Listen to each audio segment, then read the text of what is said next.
Olá, prezados irmãos, graça e paz do Senhor Jesus. Nós estamos já na aula de número 5 e hoje nós vamos falar sobre o neopentecostalismo, que é um fenômeno religioso e que deve ser estudado. Nós vemos aqui o movimento neopentecostal, ele geralmente atrai massas, muitas pessoas. Também tem muito sincretismo que tem a ver até com o que nós falamos na vez passada, essas, digamos, super manifestações espirituais, de uma forma exacerbada ou, por que não dizer, exagerada,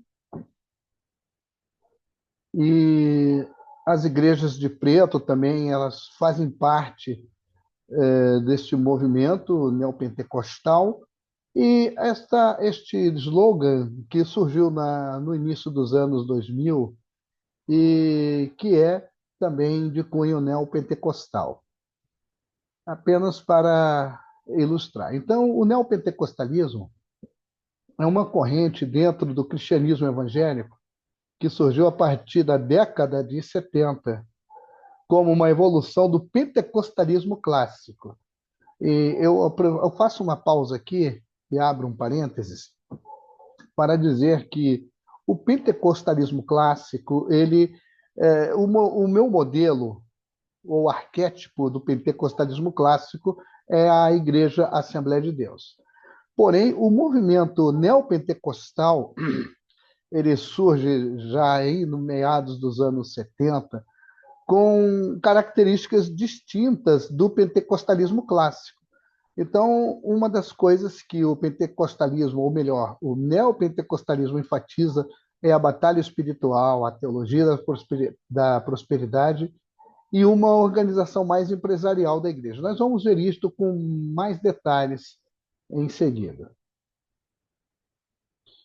Então, aqui estão as características, falamos da batalha espiritual, que eles enfatizam muito, é uma ênfase muito grande de potestades, de demônios. Eles fazem isso de uma maneira exacerbada, a ponto de quase, ao meu modo de ver,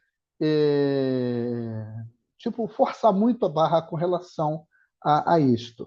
Então, o neopentecostalismo, então, reforça a ideia de uma luta constante entre forças do bem e do mal, com o diabo sendo visto como uma força ativa que atua no mundo e na vida das pessoas. Então, isto é constante. Eu já vi exemplos. Eu lembro uma vez no Chile queriam me chamar para fazer a unção de todo o país. Um grupo neopentecostal lá no Chile queria que eu fizesse parte disso. Eu me recusei porque eu pensei, meu Deus, vamos subir num avião. Um avião vai subir a 10 mil metros acima do nível do mar. E como vamos ungir? Que é isso? Então, são coisas muito exageradas, muito espiritualizadas. Não estamos descartando em absoluto a possibilidade de nós orarmos, ungirmos, absolutamente, mas o neopentecostalismo ele exagera muito, eu diria, repito, força muito a barra com relação a certas coisas. A teologia da prosperidade, que é uma das forças motrizes do neopentecostalismo, ou seja, a crença é uma crença em Deus, mas que esta crença traz prosperidade material e sucesso financeiro, do tipo, você dá 10 mil reais de oferta, uma oferta de fé, geralmente eles chamam de sacrifício, tem que trazer no altar, eles usam muito essa expressão altar, eu particularmente, eu não gosto de usar esta expressão, porque o neopentecostalismo traz muitas coisas até do Antigo Testamento, como se fosse regra de fé e prática na igreja do Novo Testamento. Então, a prosperidade, a teologia da prosperidade é uma delas. A pessoa vai fazer o sacrifício e milagrosamente ela se torna milionária vai morar numa casa de luxo, vai ter carros maravilhosos, vai ser empresário, e geralmente tem até profecias. As profecias neopentecostais geralmente dizem que está chegando um novo tempo na sua vida e você vai ter isso, você vai ter aquilo, etc. Organização empresarial. Por que eu coloco organização empresarial? Porque as igrejas neopentecostais são frequentemente estruturadas como empresas, com pastores, líderes e uma linguagem mais próxima do mercado. A administração das igrejas neopentecostais, na sua maioria, elas são como empresas tipo McDonald's, que, aliás, basta a gente ver que as igrejas neopentecostais elas têm um nome, digamos, a Vitória em Cristo, ela tem em todos os lugares do mundo. E ela tem um líder principal e este líder, ele vive muito bem, diga-se de passagem. Os demais recebem um salário e eles têm que fazer a igreja crescer. Caso isso não aconteça, eles são transferidos, são mudados e até demitidos, como se fosse uma empresa comum. ênfase na experiência. Eles valoram muito as experiências pessoais com Deus, como curas, milagres e manifestações sobrenaturais, muitas vezes de forma exacerbada. Algumas décadas atrás, andava em uma conversa de que as pessoas nessas igrejas neopentecostais tinham ouro nas mãos ou até os seus dentes com ouro, essas coisas assim. Então, isto era como que regra. Nas igrejas tinha que acontecer isto, a pessoa ter ouro nas mãos, ou se não, óleo nas mãos, olha tal, aquelas coisas todas. Então, há uma ênfase nas experiências espirituais e sobrenaturais. O uso da mídia. As igrejas neopentecostais utilizam intensivamente a mídia, como a televisão, rádio e internet, para divulgar suas mensagens e alcançar um público maior. É outra característica das igrejas neopentecostais. Agora vamos ver as diferenças das igrejas neopentecostais com relação ao pentecostalismo clássico. O pentecostalismo clássico, que surgiu no início do século XX, ele tinha uma ênfase maior na santidade em regras de condutas mais rígidas. Aí eu volto a citar a Assembleia de Deus, os mais antigos sabem do que eu estou falando. Antigamente, a Assembleia de Deus era muito rígida enquanto a uma vida de santidade e as regras de conduta. As mulheres não podiam cortar cabelo, tinham que usar saias, vestidos, os homens tinham que usar paletó, gravata, chapéu, etc. O neopentecostalismo, ao contrário, ele busca atrair um público mais amplo, com uma linguagem mais acessível e menos focos em regras. Então, é o tipo da coisa vale tudo. No neopentecostalismo vale tudo, contanto que as igrejas ou que estas igrejas estejam cheias de pessoas. As igrejas neopentecostais muitas vezes se distanciam dos modelos tradicionais de igrejas pentecostais, adotando práticas e linguagens mais modernas. Então, é uma coisa que nós temos que observar bastante. E eu não posso chamar uma igreja neopentecostal, e eu aqui eu posso citar uma, por exemplo, a Sara Nossa Terra, eu não posso querer compará-la com uma Assembleia de Deus, ah, digamos, clássica ou tradicional. Jamais, é impossível. Pontos discutíveis no movimento neopentecostal. Há pontos que realmente nós temos que analisar e ver bem, e como eu falei no princípio, por que eu estou citando o movimento neopentecostal, porque é é um fenômeno religioso. O culto neopentecostal, o culto que deveria ser adoração a Deus e edificação espiritual dos fiéis, isso nós sabemos perfeitamente. Porém, nas Nas igrejas pentecostais, na sua maioria, há um desvio desse objetivo. Há uma priorização de campanhas temáticas, geralmente com relação à cura, revelação, prosperidade, coisas assim desse tipo, ao invés de focar na glória de Deus. Então, o culto torna-se ambíguo. É adoração, mas também é prosperidade. É adoração, mas você tem que ter uma revelação.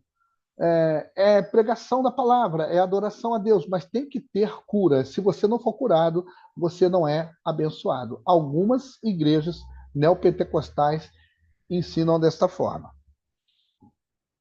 Ainda dentro do culto, há uma fragilidade da pregação bíblica. Não há uma exposição consistente das Escrituras. O que predominam são declarações motivacionais e promessas de bênçãos materiais, o que perpetua a ignorância teológica dos fiéis. As pessoas, perdoem-me a minha sinceridade, mas as pessoas nessas igrejas são meras massas de manobra, são manipuláveis, porque são ignorantes quanto à teologia. Não há um conhecimento profundo da palavra, visto que as pregações são inconsistentes. Então, eles preferem fazer declarações motivacionais ou promessas de bênçãos. Deus vai te abençoar, Deus vai te dar isso, Deus vai te dar aquilo. Eu sou sincero, quando eu ouço uma coisa dessa, eu prefiro me retirar. Graças a Deus que na nossa igreja prega-se a palavra de Deus. A valorização excessiva da palavra do líder dentro do culto, dentro desse fator, desse tópico, perdão, que nós estamos vendo. Ou seja, aquilo que o pastor fala é equiparado à Bíblia, que, consequentemente, cria um sistema de fé baseado mais na tradição oral do que na escritura. Então, é, isto não acontece nas igrejas mais conservadoras, ou bíblicas, melhor dizendo. Ali o que vale é a palavra de Deus. A Bíblia é a nossa regra, única regra de fé e prática. A comercialização do culto. Há uma crítica à insistência na arrecadação de ofertas, muitas vezes atreladas a promessas divinas. Então, isso com certeza faz do culto algo de caráter mercantilista. É uma casa de shows, é uma casa de comércio, e eu sou sincero, eu não posso chamar isso de igreja. A preocupação não é com a oferta em si, mas com a ausência de critérios bíblicos e equilíbrio. Não há nenhum problema em arrecadar ou pedir uma oferta. Mas o grande problema é que há uma ausência dos critérios bíblicos e de equilíbrio. Há igrejas onde se pede oferta para isso, para aquilo, e você tem que sacrificar, você tem que dar o seu salário, você pode fazer uma oferta de sacrifício, oferta de fé, etc. Torna-se comercialização. A evangelização neopentecostal é um proselitismo disfarçado de evangelização. Geralmente, os adeptos das igrejas neopentecostais não são discipulados. Eles preferem pescar fiéis de outras denominações e guiados pela convicção de que eles detêm a verdade absoluta. É um perigo até. Quantas vezes colegas meus me persuadiam a eu sair da minha igreja e ir para essas igrejas que, segundo eles, eram uma nova revelação de Deus, era algo que veio do coração de Deus. É um proselitismo disfarçado de evangelização.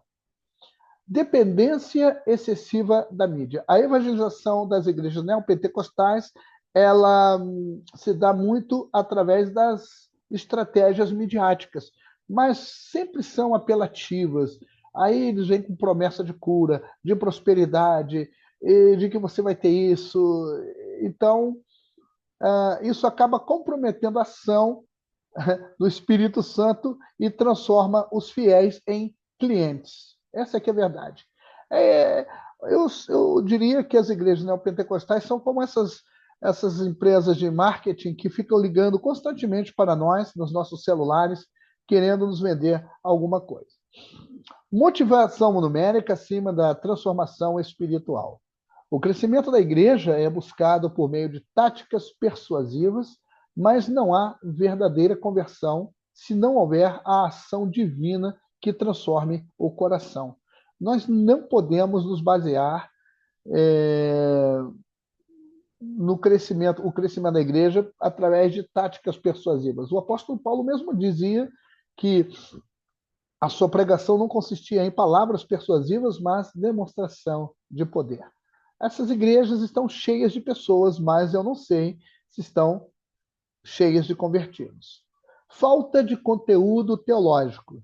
O evangelismo nessas igrejas é superficial, baseado em promessas idealizadas, sem o ensino claro dos fundamentos da fé cristã e do evangelho genuíno de Jesus.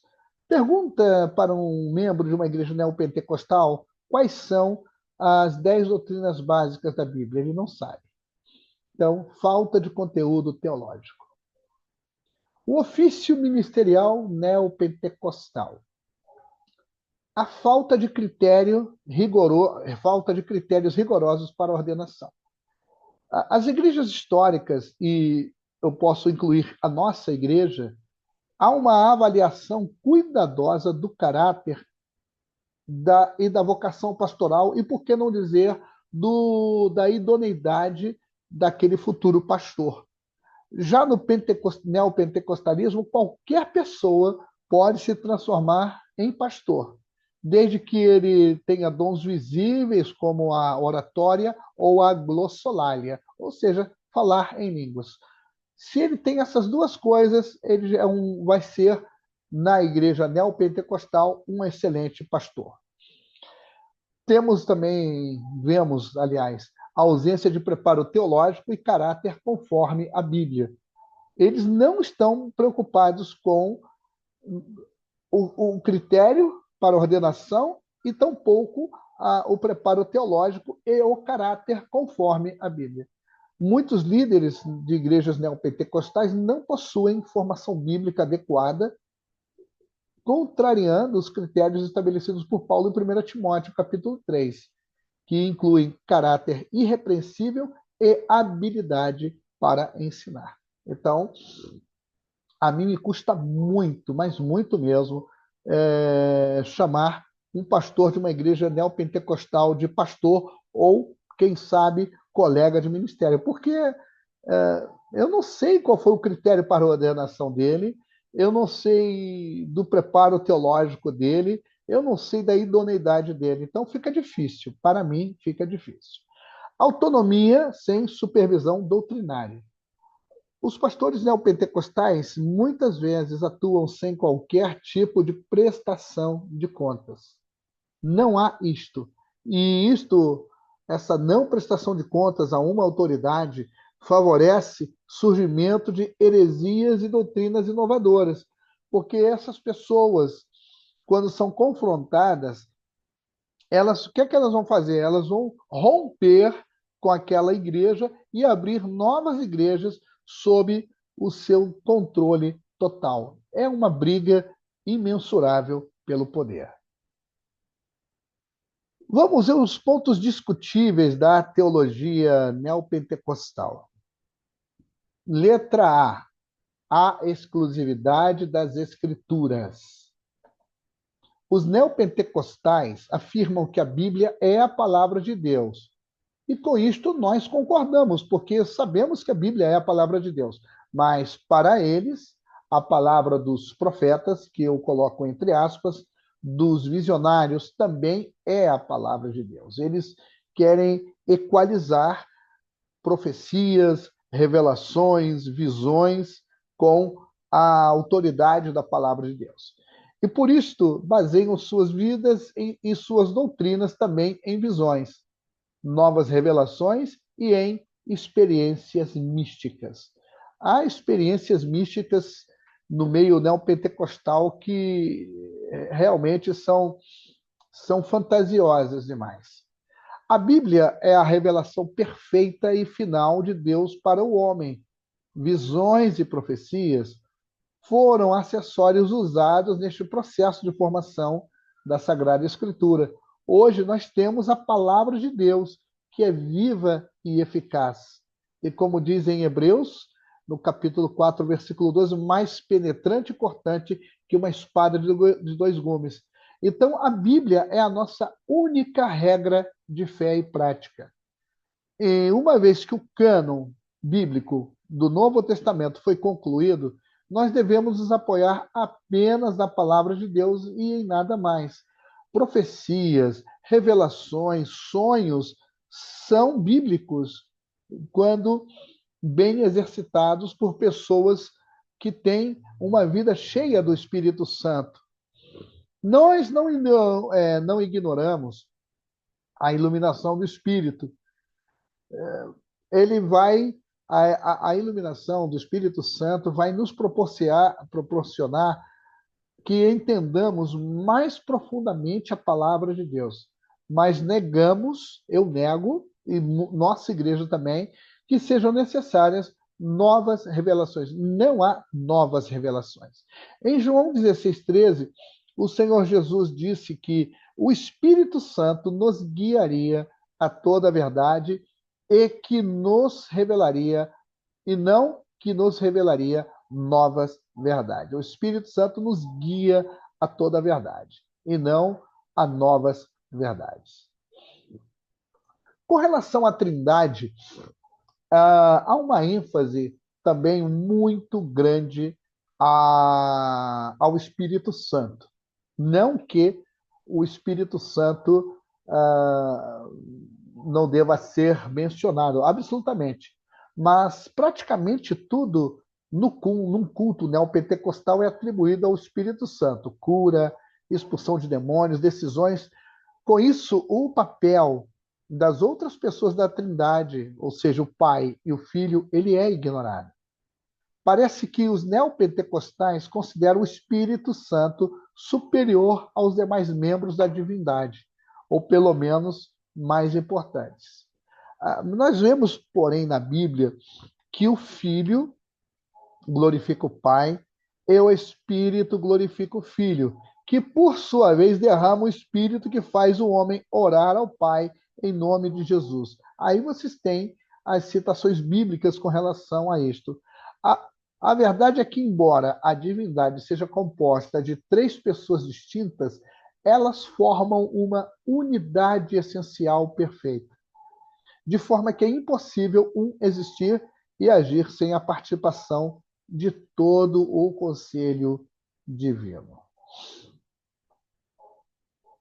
Superficialidade espiritual. Devido à ênfase na liturgia envolvente das igrejas neopentecostais, nas curas, nos exorcismos, eles, na sua maioria, são superficiais na fé e no conhecimento das Escrituras. Na sua grande maioria, as igrejas neopentecostais são superficiais na fé e no conhecimento das Escrituras. Este superficialismo faz dos adeptos dessas igrejas uma presa fácil de heresias perigosas, perniciosas e desses lobos vestidos de cordeiro.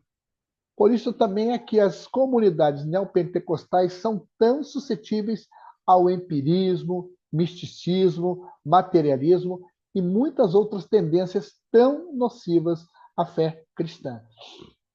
Porque é como misturar água e óleo. Não tem como. A fé é uma, a Bíblia é uma, a vida material é outra. Então, essas coisas, elas não podem se misturar. Então, os neopentecostais são muito empíricos, são muito místicos e misturam isso ao materialismo e outras coisas que são realmente nocivas à fé cristã.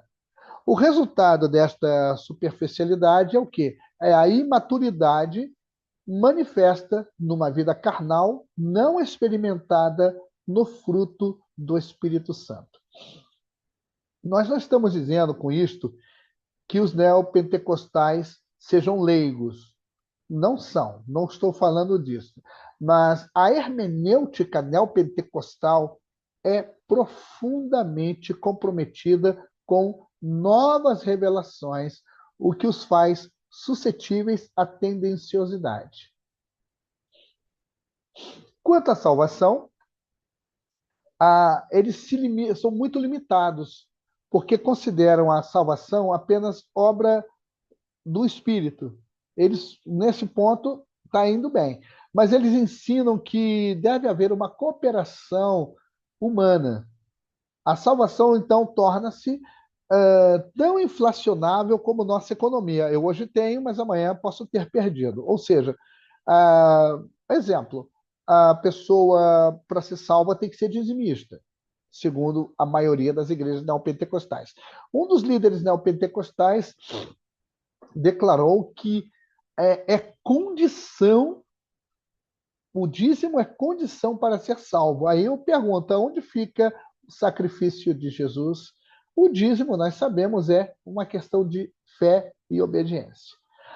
Com relação à salvação, ainda a Bíblia ensina com muita segurança que a salvação é pela graça e não por méritos previstos ou praticados pelo homem, e que a salvação é eterna. Os neopentecostais, eles enfatizam muito o conceito arminiano da salvação e são até radicais dentro da sua crença.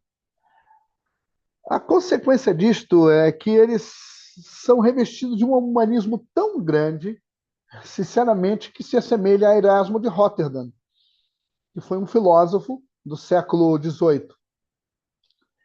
Eles chegam a pregar que Deus depende carentemente da vontade humana para realizar seus desígnios, seus propósitos, e que se o homem não quiser, Deus não pode fazer nada senão esperar até o dia que tal pessoa resolva dar uma chance para ele.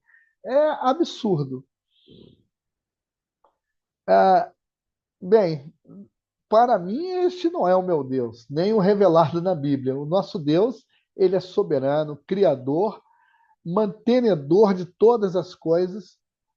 Eu acho muito bonito nas nossas declarações de fé que Deus é espírito e que com amor criou e sustenta todas as coisas. Então, estas exaltações do livre-arbítrio humanas, elas são contrárias à soberania de Deus. Se nós falarmos de liberdade de escolher no homem, nós não devemos nos esquecer da liberdade de escolher de Deus. E não é injusto Deus fazer o que lhe aprouve, assim como não é injusto você queimar seu carro se o desejar fazer. Então, tem que haver coerência, e é uma das coisas que nós não vemos no movimento neopentecostal. Temos aqui alguns pontos discutíveis da prática neopentecostal. A experiência mística, não é? Ou seja, a experiência acima da escritura, certo? Ou seja, eles deixam a Bíblia em segundo plano e a interpretam de forma subjetiva, sem rigor teológico. Eles leem qualquer coisa e acabou. Uso de objetos com sentido espiritual. Aí são as práticas com sonhos com óleo, uso de fitas, sal, água, símbolos. Essas coisas são vistas como forma de proteção ou conexão com o divino, em um sincretismo que lembra as religiões animistas e fetichistas. E é verdade. Usam fitinha igual o pessoal lá do Senhor do Bonfim, é sal, é água, é óleo, etc. Os pontos de contato como substitutos da fé, que tem muito a ver também com os objetos, que esses objetos funcionam como amuletos de fé, desviando o foco da suficiência da obra de Cristo. Sincretismo religioso, isso nós vimos muito bem numa aula essa cosmologia neopentecostal, ela está influenciada por elementos do cristianismo europeu, do animismo indígena e do fetichismo africano, criando uma espiritualidade distante do evangelho bíblico. As consequências teológicas quais são? Ao promover que esses elementos aí mencionados, a fé cristã ela é esvaziada do seu verdadeiro sentido e a mediação única de Cristo é substituída por intermediários materiais. Temos também no neopentecostalismo uma prática legalista e também liberal. Há grupos neopentecostais que são legalistas e outros são extremamente liberais, por que não dizer libertinos. Em matéria de ética, os neopentecostais, em geral, se comportam de forma legalista ou liberal, sendo poucos deles equilibrados. Os legalistas enfatizam, sobretudo, a observância de usos e costumes como um processo de santificação e preparação para a salvação. Desenvolvem um evangelho ascético que opta pela mortificação da carne, isolamento social e confinamento espiritual como um tipo de disciplina pessoal. Tem uma igreja de um pastor muito polêmico aqui no Rio de Janeiro. Ele, inclusive, já foi preso, agora está solto, como muitos criminosos, né? Mas ele é líder de uma igreja assim. É uma igreja que tem que usar roupas, tem que usar terno, as mulheres não podem cortar cabelo, usam vestidos longos. Então, mas na verdade, isso é um asceticismo que, segundo a Bíblia, não tem proveito nenhum com relação à carne. Os liberais já não se importam com a mudança de vida. Eles se preocupam apenas com prosperidade, saúde e felicidade neste mundo. Este último grupo, os liberais, vivem uma espécie de evangelho hedonista, que enfatiza apenas o prazer como o fim último da vida. Somente um entendimento correto acerca da doutrina da graça de Deus poderia conduzir estas pessoas a uma coerência bíblica e, consequentemente, a uma prática religiosa sadia. Bem, há muitos pontos que são discutíveis dentro do neopentecostalismo que não vamos apresentar aqui, mas esta abordagem vai nos dar uma visão geral do movimento. É bom lembrar que esta exposição não é contra os crentes, absolutamente, mas contra o sistema neopentecostal. E aqui nós vamos terminando a nossa aula de hoje. Já deixamos de assim compartilhar. E é importante e interessante que nós estejamos observando estas coisas. E para concluir esta aula, a nossa igreja é uma igreja que crê nos dons espirituais, exercita os dons espirituais, é uma igreja que ora, busca a direção de Deus, temos palavras de Deus e, graças a Deus, temos missionários. Pergunte para um líder neopentecostal se ele tem missionários na Coreia do Norte, na Arábia Saudita, na Jordânia, no Irã, no Iraque, na África. Eles não se preocupam com isto. A preocupação deles é ter muita gente dentro de suas igrejas. Bem, com isto nós vamos concluindo a nossa aula e que Deus possa lhes abençoar rica e abundantemente. Até a nossa próxima